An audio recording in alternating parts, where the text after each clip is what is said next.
What's up, guys? We are live with episode 2 of Pause for Popcorn. I forgot to update the episode number on here. There we go. Pause for Popcorn is our film and TV podcast that airs every Tuesday at 5:30 Pacific Time, 8:30 Eastern. Today's episode is going to be a Guardians of the Galaxy 2 SPOILERCAST review. There's going to be spoilers all over the place in every hole. So I like the sound of that. Prepare yourselves. If you have not seen the movie, I do not recommend listening to or watching this. But if you have seen the movie and you want to hear what we thought about it, feel free to stay with us. So tonight we've got Mr. Negative. We know him as John as well. You guys might know him from podcasts such as Super Deformed Games Cast and occasionally BRAP, Basement Radio Arcade Podcast. So go check those out if you haven't. They're on YouTube. And we've got Finneman, a.k.a. Torpedo, a.k.a. Mr. Steak Fries. What's Yes! Yeah. I love it. So we'll get right into it. I can hear myself a little bit. I'm getting a little bit of an echo. I don't know if you guys have your speakers too loud. I don't think we hear anything on our end. Okay, all good. So we'll get right into it. I think the last episode I did for Star Wars was a little too structured. I don't want to hit a bunch of bullet points. I think we should just freewheel discussion on the movie as a whole. But when talking about it, I'm curious what you guys thought about the first movie as well, and your opinion of this relative to that. Things you think it did better, maybe things you think it did worse. Just to give everyone a little bit of perspective, there might be some people who didn't care for the first one, although how the fuck could you not like it? But whatever. I personally, I think Guardians of the Galaxy, Volume 1, I guess for lack of a better term, now that we have Volume 2, I thought it was one of, and I still think it's one of Marvel's strongest entries. And this is coming from somebody who is a lifelong, diehard Marvel Comics fan. I read everything. And what's really interesting is that Marvel took what was essentially a C-list or a C-tier property and I think turned it's like D tier, like Iron Man is C tier. It was actually lower. It was actually lower than that. Yeah, it was closer to D tier, and they took it, and now the Guardians are a household name, which is just absolutely incredible. Guardians of the Galaxy just resonated with me on so many levels. One, it was really the vehicle for Chris Pratt as a bona fide action star, leading man. And also it gave us Dave Bautista, who lo and behold, is just does some great comedic work on screen. His timing is impeccable, and a lot of people, that's easy to overlook. People don't understand how difficult it is to be good at comedy, and to know exactly how to deliver those lines and when to deliver them, and he nails it. He nails it every single time, and I'll never forget when he says. He says, "Nothing goes over my head. My reflexes are too fast. I would catch it." And that's my favorite quote in the whole movie. But honestly, I felt like the most impressive part of Guardians of the Galaxy to me was Groot and the range of emotions that Vin Diesel was able to portray just with the, I am Groot. That's all he said, and that's all Groot says. But every time he says it, I know exactly what that character is thinking, and I know exactly the point he's trying to get across. And that, to me, is just beyond impressive, and really, and we all know that Vin Diesel, back from his, what was it, the Iron Giant. We all know he's a very talented voice actor, but I know of very few Hollywood actors who could pull off that type of range and emotion, repeating the same 3 words over and over. Well, to play off of what John said, just going back to pre this movie coming out, or the first one coming out, the Guardians were D-list heroes, but that's kind of what Marvel Studios has done from the get-go. Because when they were not allowed to use X-Men or Spider-Man, which were their real big names, and you were left with these people that, let's be honest, before 2007, a lot of people didn't know who Iron Man was, or who Thor was, or they might have heard of Captain America, but everyone knew Superman, Batman, and Spider-Man. Those were the big 3. I don't know. I would argue that. Captain America was A-list. But that's what you have to say. Like, they've turned them into household names for non-comics readers. For people that weren't comics fans, you knew who Batman, Superman, and Spider-Man were. But I'll clarify. Before these movies came out, I'd never even heard of Guardians of the Galaxy, and the only Iron Man I knew, I think he showed up a little bit on the '90s Spider-Man cartoon, Yeah. Exactly. and that's like that was the extent of it. I'm just because I've never been a big. I read Spider-Man a bit as a kid, but I never got into the comics like so. Yeah, Because X-Men and Spider-Man had 90s cartoons, they were the known ones. And Fantastic Four, they couldn't use them. But what Disney and Marvel did, what made them so successful, is they took these characters that, yeah, in the comics, they're big deals, but to everyone else, no one knew. They were basically unknown properties, and they made them household names, every single one of them. And Guardians, that first one, was that true test. Like, could they make even these no-name people successful? And they blew it out the water. And then the question was, could they strike lightning twice with the sequel? And spoiler, I thought they did. I would say that they did for the most part. I don't feel like the sequel was quite as strong as Guardians of the Galaxy, and that's not the fault of James Gunn or the movie itself. But like Torpedo just very astutely said, it's difficult to strike lightning twice, right? Or it's difficult to bottle lightning twice. And I feel like there were some things that Guardians of the Galaxy did better, and there were some things that Volume 2 did better. For example, a really good example is I feel that Volume 2 had a much stronger villain in Ego the Living Planet as opposed to Ronan the Accuser. They No, I mean, sorry. I was just going to say, because Ronan was fine. He fell victim, in my opinion, to one of the class. I think Marvel's biggest issue, I think we could all agree, is their villains. And I feel like Ronan kind of fell into that trap of, I'm a one-dimensional bad guy who wants to destroy the universe. And he was fine. He was a cool character. He looked cool. His design was cool. But in the end, he was just I thought he was rather rote. Kurt Russell's Ego, on the other hand, I was wondering how they were going to do Ego the Living Planet. And just Kurt Russell is just such a personable actor, and he really brought his A game. And I went into this movie dark, and so I thought Aisha and Taserface were the villains, and Ego was just there as I'm Quill's father. sorry, And, Taserface. yeah, And Taserface. Taserface. But Jeff, by the way, Jeff, that was good. I like that. I understood that. Sorry, just to jump on what you're saying. I'm not. This isn't giving Marvel an excuse, but I think the reason their villains are so underdeveloped is because Marvel movies are not villain movies; they're hero movies, and they spend all their time and all their development on their heroes, and that's why everyone falls in love with all their characters. That's why everyone loves Thor. And you've got their movies are quoted all the time in pop culture. Everyone loves Groot. Everyone loves like they put all their time and effort in developing these really likable characters. And I think they spend. If you compare screen time in like a Marvel movie, like something Tony Stark versus his enemy in one of the movies, compare it to something like Heath Ledger and Christian Bale in Batman, and that one I think probably you'll find there's a not even, but it's a lot closer in terms of the balance. Whereas the Marvel movies, the villain only shows up when he needs to give the heroes a problem. I don't know. I in regards to Marvel, I would like to see more Lokis as opposed to more Ronans. The potential's there, and I feel like Kurt Russell's Ego. But again, Loki benefited because he's not, like I was saying, like their movies are about developing their heroes. Loki got more screen time because he's not just a villain; he's also Thor's brother. And that gives him so much more to do in the script, where rather than just being an antagonist, you're fighting him, but he's also crucial to the part of the story. So maybe they need to do better in that regard and somehow, make their villains more organic, make them tie into You're the not story wrong, better. because all the best and most likable Marvel villains are the ones that are actually treated like characters and not just villains. Yeah. What do you got? I'm sorry, Matt. I'm sorry, Matt. I didn't mean to cut you off. No, I was just going to say, like, DC movies have a lot of problems, but they always let their villains shine. Like, they're fleshed out characters as well.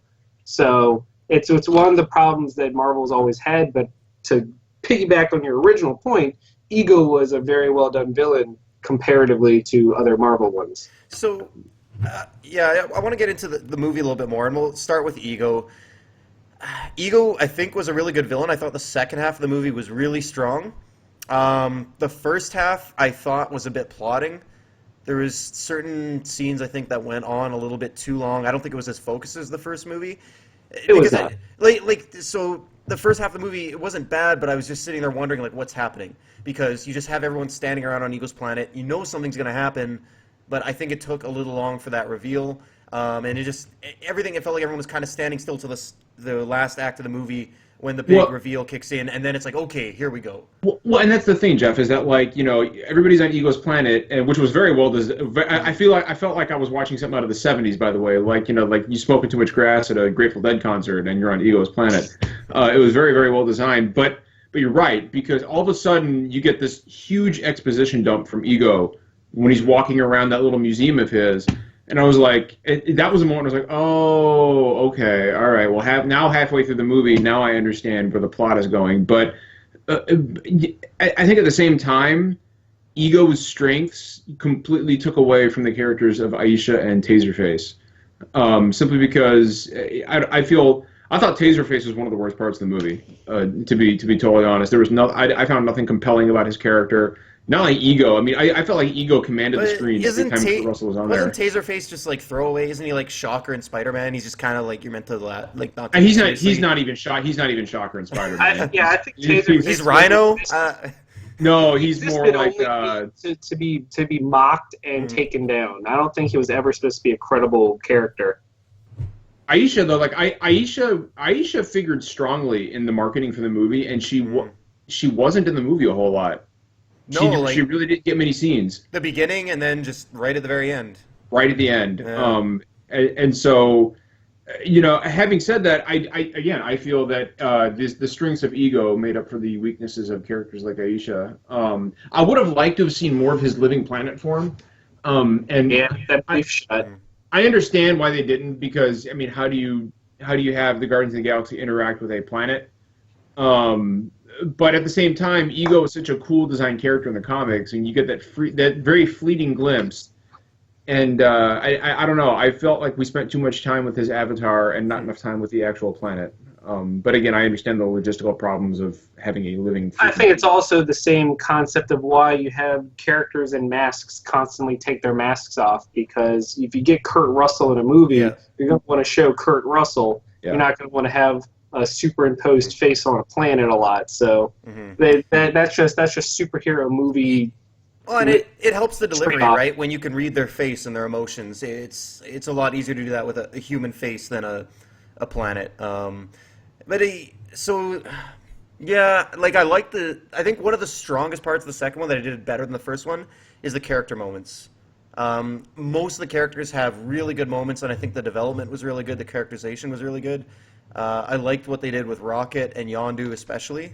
The ending of the movie with, this is a spoiler cast, Yondu's death, and kind of the moment with him and Peter, the recognition, the kind of the friendship between him and Rocket that was budding. I thought all that stuff was good. The Nebula and Gamora part fell a little flat for me. Well, they reconciled awfully fast. Like 1 minute Nebula wants to kill Gamora, and the next minute she's like, don't worry about it. Oh, you hate Thanos? I hate Thanos. Okay. Yeah. Martha? Who's Martha? It was Space Martha. Yeah. It was their Martha. Yeah, it was their Martha moment. It's a little more believable because they are sisters, and you can buy into it a little bit that there's some sort of, kinship deep down that they tapped into. But I don't think it was earned. I took it as the second Gamora finally actually apologized for it. A lot of her hate swept away, and she was able to all she wanted was her sister to apologize and hug her. As silly as that sounds, I bought it. I was like, okay, I can see why she's begrudgingly helping them now. Jeff said something interesting in regards to character beats and character moments being as strong as the first one. I agree to a certain extent. I do feel that with some of the with what they're doing, take Drax for example. I feel like they're kind of really, really walking a fine line with Drax. I felt like he was borderline way too comedic relief. Drax is a powerful character, and Drax is the kind of character that I want to see charge into battle and pull his blades out and start throwing up. But he didn't really do that. in Guardians of the Galaxy 2, aside from jumping down that monster's throat at the very beginning, I can't remember a single. I don't think he actually did much. I can't remember a single fight scene with Drax. It felt like his job was to stand around and throw out one-liners like, I have famously large turds, and they're funny.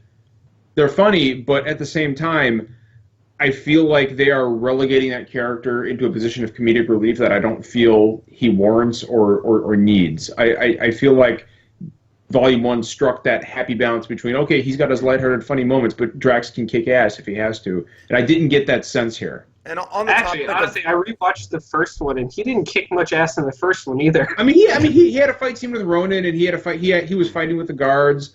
Yeah, but he lost every fight. Yeah. No, like every major fight. Like Ronan wrecked his shit. Ronan wrecked his shit, but he was also. He was shooting cannons around, and I know.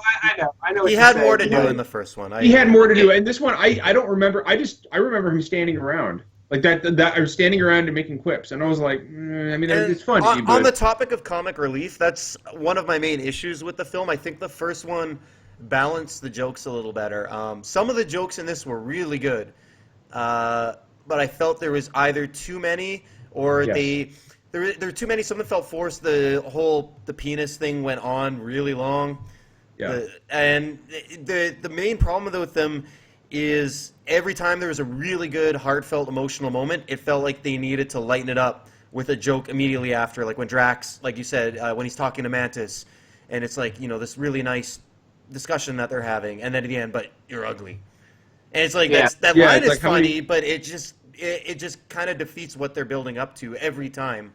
You're right. Every time they crack a joke after an emotional moment, it completely undercuts the emotion that had been building up to that point. And I think you're right. And that was actually, Jeff, it's interesting you mentioned that. I went to go see it with my brother and a few friends. And we all agreed. We said, really good, great movie,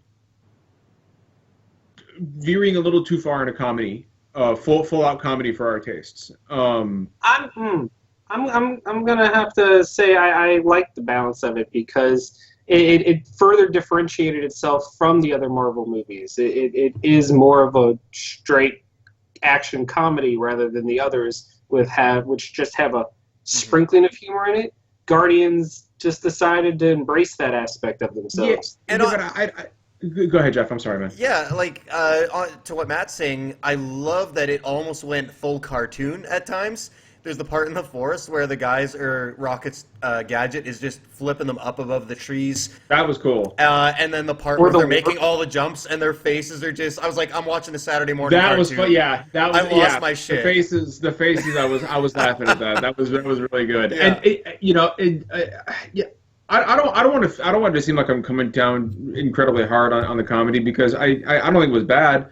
I feel like I feel like there is a recipe there for Guardians 3 to be a vastly inferior film to the first two.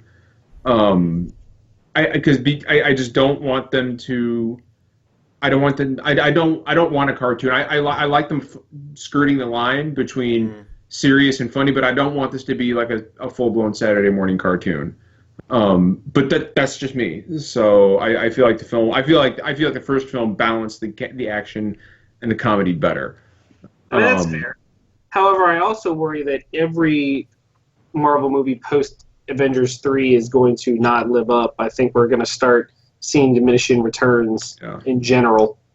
I think you're probably right. Can we, Jeff? Do you mind if we mention Yondu real quick and what an was amazing in this movie. What Michael standout breakout. That was just a standout role. And it made me really sad that we're not going to see that character again because I was like, holy shit, Yondu. Like I was not aware. I've read the comic book, so I know who Yondu Udanta is, but man, Michael Rooker really brought his A game to this one. Maybe because he knew it was his last go around as Yondu. But by the end, I really look at the familial relationship in the movie between Gamora and Nebula and how you said it was unearned, and I agree with you. By the end, by the time the credits rolled, I felt like the father-son relationship that had been established between Yondu and Peter was incredibly believable. I bought into it completely. And I bought into that. Was a great, impactful, emotional moment for Peter Quill when Yondu died, and he was screaming at the top of his lungs. Yeah.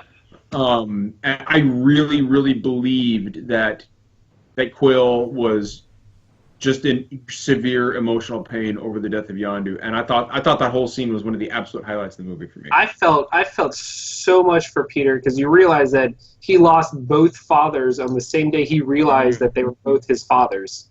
Yeah. Yeah. Also, I'm Mary Poppins, y'all. Like, that was That's the line. Yeah. that was great. Is that good? Yeah. It's badass. I'm Mary Poppins, y'all. Like that was great. But yeah, I'm.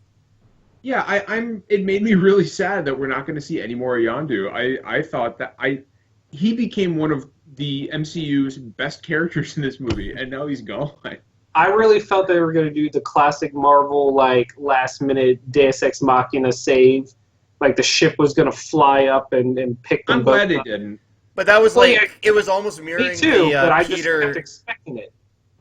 It was almost mirroring the Peter and Gamora scene in the first Exactly. one, and so that would have been a little bit too familiar, I guess. It had to a end little this too way. on the nose, maybe. Yeah. Yeah. I agree. I feel like, you know what, guys, I feel like another breakout character in that movie was Mantis? no, not Mantis. It begins with a K. Sean Gunn.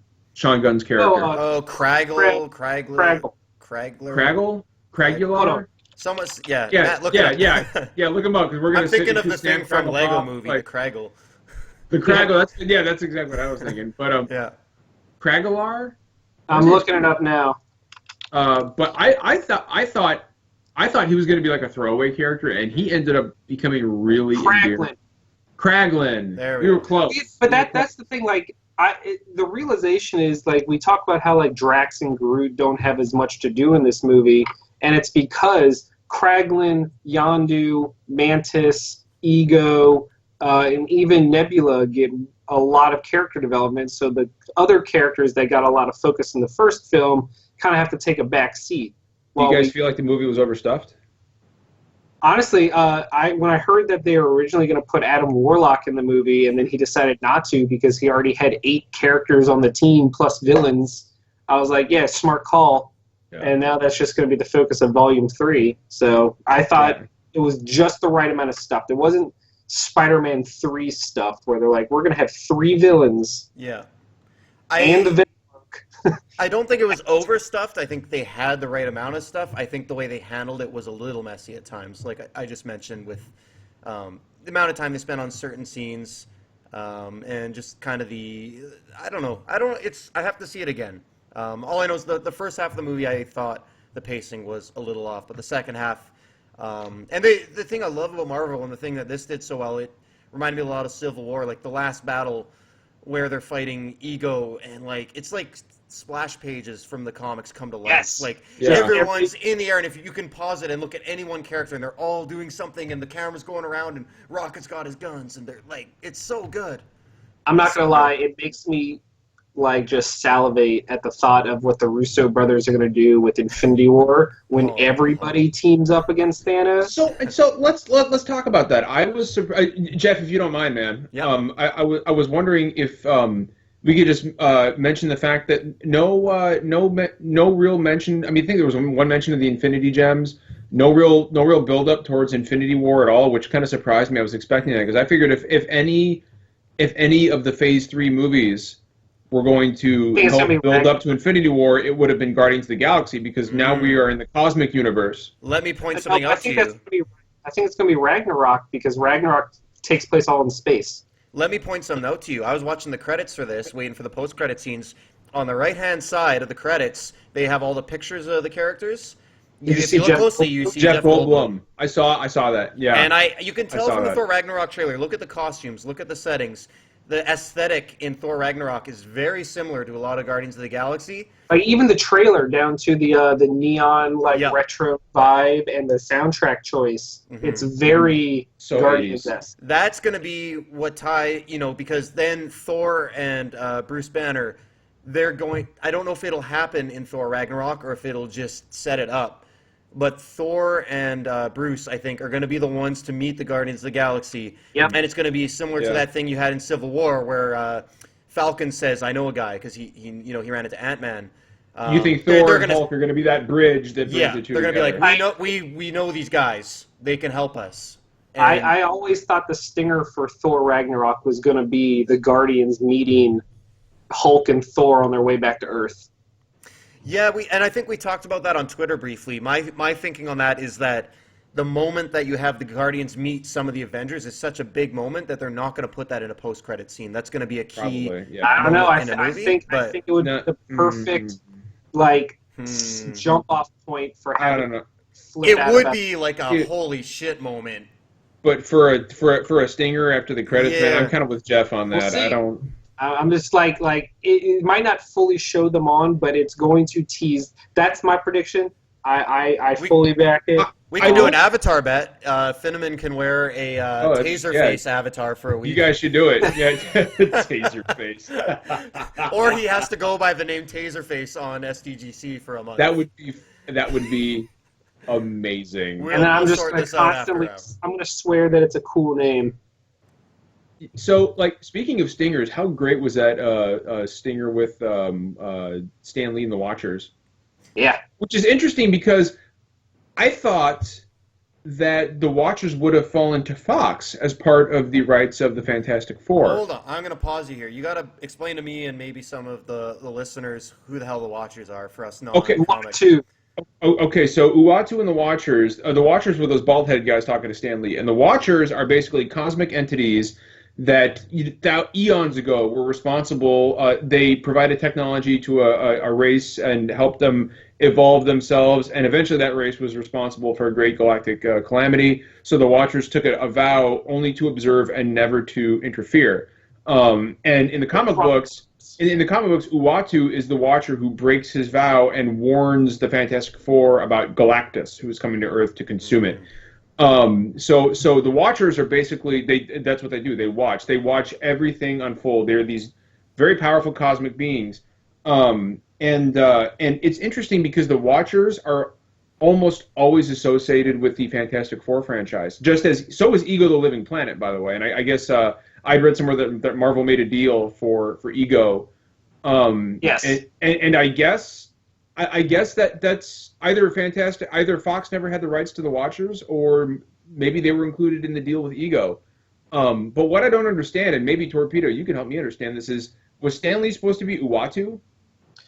I mean, that's what people are saying because he mentions in his conversation his time as a delivery man. Like, he's directly referencing his own cameos in other Marvel movies. But he doesn't look like a Watcher. He doesn't. That's the only thing that struck me.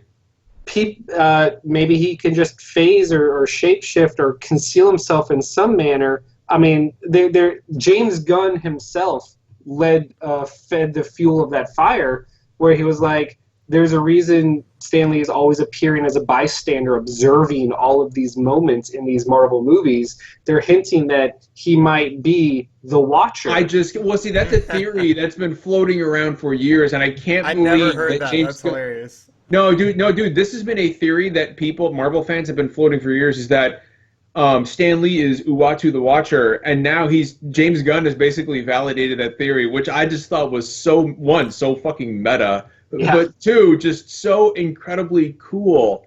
That happened because I went into this movie blind. I had no idea what was going to happen. So when I saw the Watchers and Stan Lee, I was like, oh my God! I was like, that is awesome! All I knew about the movie going in was there was 5 after credit scenes, and I kept seeing, re-explain the credit scenes. I'm like, why would I want that spoiled? Go fuck yourself. And the credit scenes were exactly, when I heard there was 5, this is what I figured it would be. They're not 5, teasers. They're just... No, they were just 5 little scenes. Yeah. It's just weird, though, that, I was waiting for that scene with Thanos getting his hands on the time gem or something. He's like, one down or something like that. I was waiting on something with Thanos, and he never popped up. Well, you'll remember with the first one, Gunn shied away from that too. The big last scene was just a throwaway Howard the Duck. Gunn doesn't really like to do that stuff, I think. Maybe you guys can help me out here a bit. I felt like Sylvester Stallone's character wasn't either wasn't adequately explained, or I just didn't quite understand his significance. Starhawk. And I there think is a final post-credit scene that I believe was a homage to the original Yes. Guardians of the Galaxy. Maybe you guys could Correct. explain that a little bit? Yeah. Yeah, so the thing was that they tweaked him enough to fit into the movie. Like, he was never Starhawk. They So were just who is Starhawk? he was basically an old school he's cosmic like the- Marvel superhero. Yeah, he was the original leader of the original Guardians of the Galaxy. Yeah, Okay. his whole thing was he would relive his life over and over again, and he was badass. But they turned Yondu was part of his team, but they went with the Ravager angle because that was already established. So instead of like they're the original Guardians, they brought them together, and it was like just one giant Easter egg. And I find it hilarious that they got these notable actors to play this incredibly bit part, because I didn't know this until after the fact, but the little crystal gem guy, the like crystalline guy, was Michael Rosenbaum. That's Michael Rosenbaum. Who was next Yeah. Smallville or the voice of Flash in Justice League. And in Oh, in the first one, Nathan Fillion was the big blue guy who like stuck the And here's the best part: Mainframe, that robot, that was Miley Miley Cyrus. Cyrus. What? Miley Yeah. Cyrus was the robot head, and then you had what was it, Ving Rhames? Ving Rhames was in there. No. Yeah. They're all based on the original Guardians. That's cool. But instead of calling them that, they were just like they're Ravager captains. And so And that was the big Easter egg. What's interesting is that James Gunn, I don't know if you guys saw this, but James Gunn said Guardians 4 could be a whole different team. Yeah. Because Because the Guardians are like the Avengers and the X-Men. Their ranks change so much. makes you wonder if we're going to see characters like Starhawk and Mainframe pop up and take more prominent roles. Well, I foresee Adam Warlock taking over a lot. Oh, he's absolutely going to be the antagonist in Guardians of the Galaxy 3. Like there's Until he no joins- question.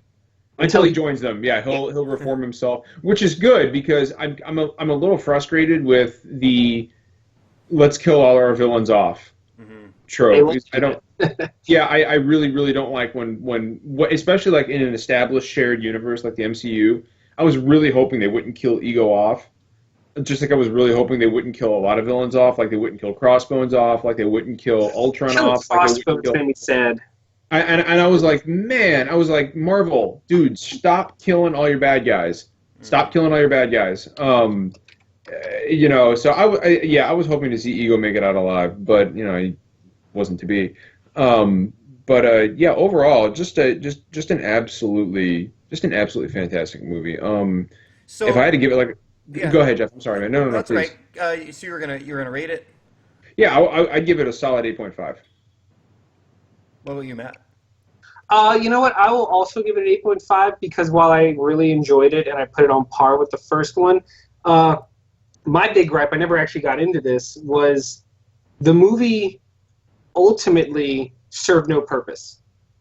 It didn't further anything in the MCU. Yep. It didn't really further anything in the Guardians' tale. It was very standalone. It was a very standalone movie, and then you watch it and you're like, that could have been like, it felt, I mean, I don't want to use the word filler because there was a lot of character moments, but in the grand scheme of the Marvel continuity leading up to the Thanos Infinity War, because every movie could be seen as moving the needle to that final conflict, Guardians 2 just kind of, it doesn't. It's just like, and we're here. So I'll counter that a little bit. I think that ties into my complaint before where I felt like a lot of the movie, nothing was happening.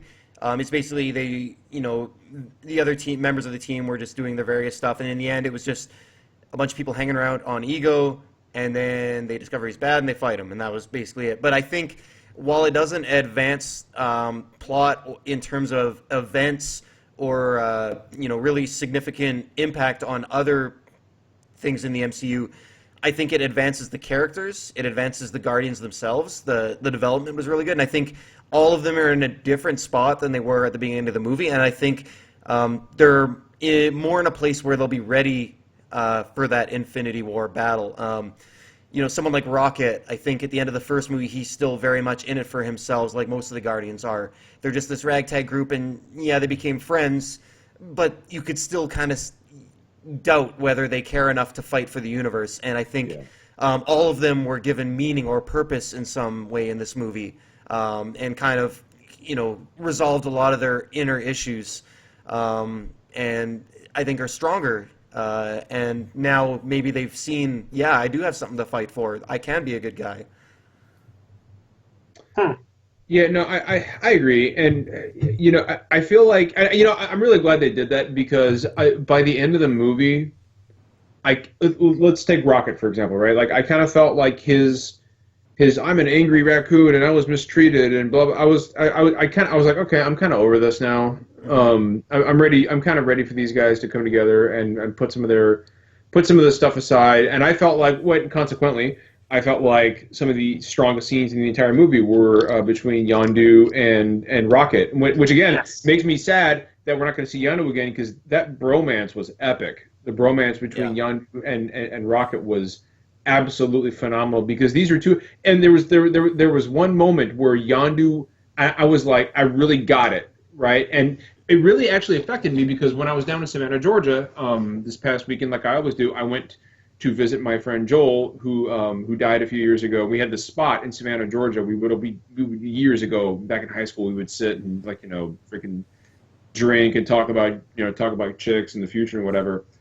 And we would constantly yell at each other. And something that Yondu said, we were both kind of misfits. We were kind of social outcasts. And something that Yondu said to Rocket really resonated with me when he was yelling at him. And he says, I know you because you're me.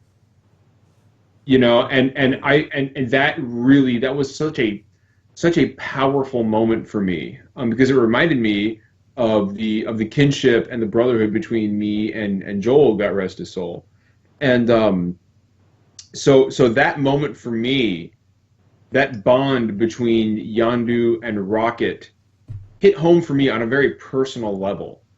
And I just and beyond that, the writing in that scene was just so well done, and the acting was just so well done. And Michael Rooker just brought everything to the table. And that to me, that was my favorite moment in the entire movie. To be perfectly honest with you, that stood head and shoulders above everything else for me.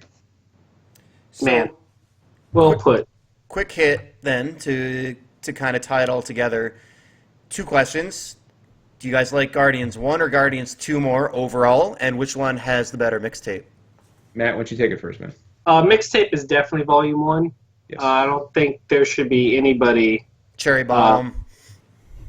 Cherry Bomb, and the opening up the movie with "Come Get Your Love" and Quill dancing around. And, I mean, you can't. Yeah. That was such a perfect opening for that movie. More Than a Feeling when you're walking through the prison. Yeah, that one had more iconic ones, and it feels like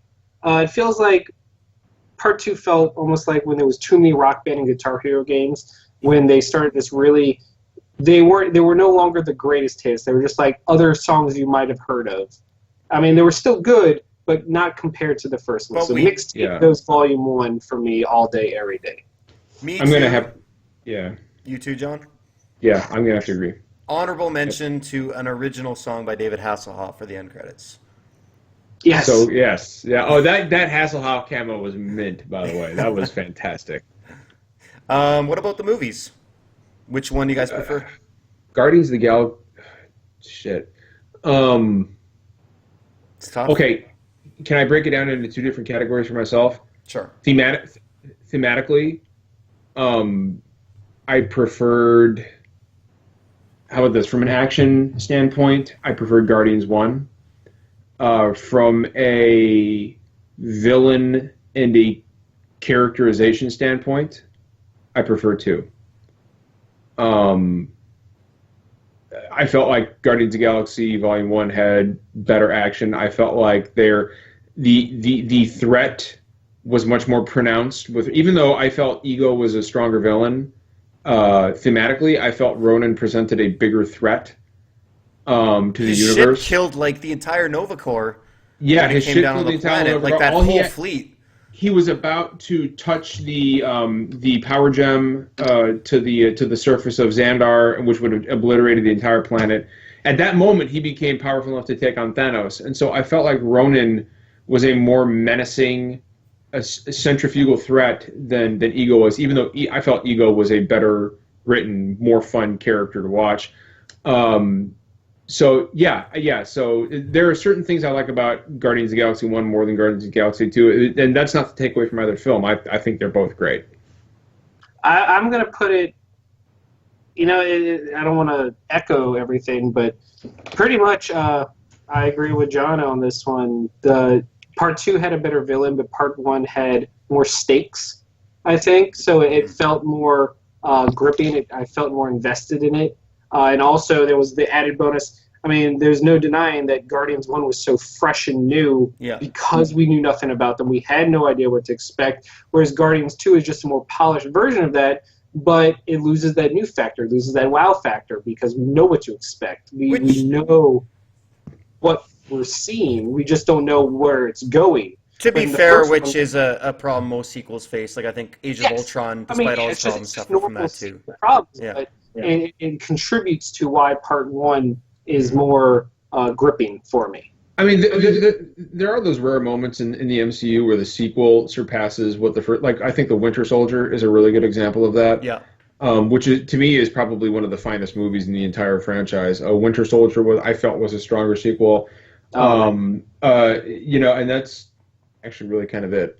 But I don't think Guardians of the Galaxy 2 was necessarily stronger or weaker. It was different, and that works both for and against it, if that makes any sense. Mm-hmm. Yeah. Yep. No, I agree. So I'm with you guys. I think I like them both for different reasons, but 2 years from now, if I'm just at home and I feel like just watching one of them, I feel like more often than not, the one I'm going to throw on is the first one. But I need to watch the second one at least once more, I think, to... Oh, yeah. The Marvel... And I think it's a testament to the second one that I want to watch it again. Yeah. I love watching these movies when they release the second time, because then I feel like enough time's passed where it doesn't feel like I've just seen it again. So... I mean, when Spider-Man comes out, I'm going to go see that 5 times because Spider-Man is my favorite. Is my favorite character, so I'll go see that. I will literally see that 5 times in the theater. I really want the Vulture to be a cool, compelling villain. I'm not convinced he's going to be, but but whatever. And I mean, it's make Shocker the throwaway villain like he is. And if they can bring some real, because Michael Keaton is a phenomenal actor, so I do have an inkling of hope that Adrian Toomes is going to be one of the MCU's breakout villains. I just hope they don't kill him. Just don't kill him. Bring him back for the Sinister Six. And by the way, I was gonna say, lock them all up in a jail somewhere. Send them all to what's the galactic prison? Nowhere. No. Well, they would get sent to the Raft. Or I'm sorry, not the Raft, of Triskelion. But I don't know if you guys saw it, but Dave Bautista was giving an interview today, and apparently the rights to Spider-Man are reverting back to Marvel. What? Yeah. Interesting. I did not read that. I can actually send you guys I can pull it up here real quick. Give me 10 seconds, and I can actually read it on the podcast, Jeff. Pull it up here. Yep. So what's the source? It is. I mean, it was. I mean, it's audio. It's audio of David. Oh, Bautista. sorry. Okay. Um, I'm gonna take a grain of salt with that. I think maybe Dave Bautista misspoke, or I don't know. That would be awesome, but it would be. It would be be crazy. I'm trying to find the damn That's thing like here. that is but... all Sony Pictures has left. Is Spider-Man. Yeah, it makes you wonder what they would I mean. Hold on, I really want to. Okay, yep. So, yep, here it is. Dave Bautista believes Spider-Man rights are going back to Marvel Studios. Here's what he said. This is a direct quote from David Bautista. He said, Spider-Man is the one I'm really looking forward to. I love that kid. I love Tom Holland. I also love that they're staying so true to the comics with this whole series, and I think that's because Marvel Studios has got involved.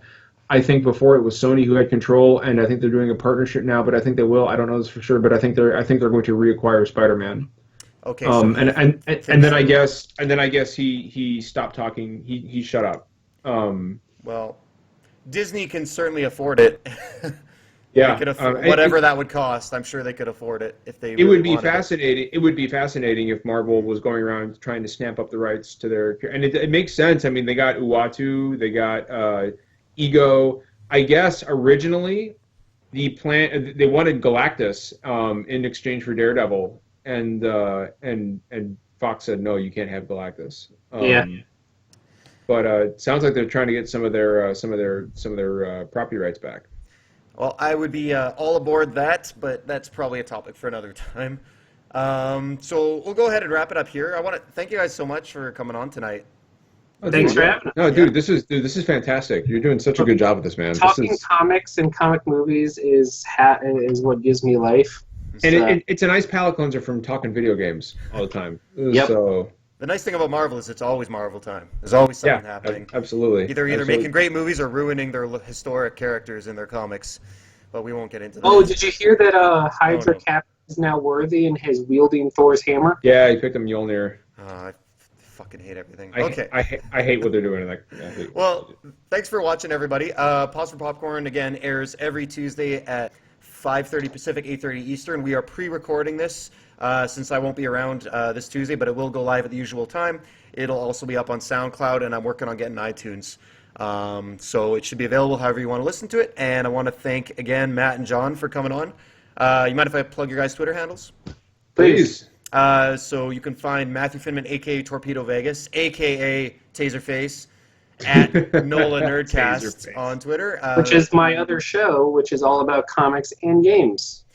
So, yeah, definitely give them a watch. And then John is at Mr. Megative on Twitter. And he is also the host of Super Deformed Gamescast at SDGC_podcast. They're on YouTube as well. Which everybody on this podcast is also on SDGC. So it's like a little. We're super cool. Yeah, we're really cool. Getting that And as we leave, can we just talk about how great Teen Groot is? Teen Groot is good, yeah. I thought they went in a little too hard on the Baby Groot stuff, but As do I. I'll be happy to get regular Groot back. well, we get Teen Groot now, and they Teen- what, no, Guardians 4 or Avengers 6. Hopefully, I just want regular Groot back. We're kinda I'm over sure it. by the next movie we'll have regular Groot. I think so Okay. too. Well, on that note, hashtag bring back Groot. But we'll Bye, guys. we'll wrap it there. Thanks again, guys. Thanks everyone for listening, and have yourselves a great night. Later, guys. See ya.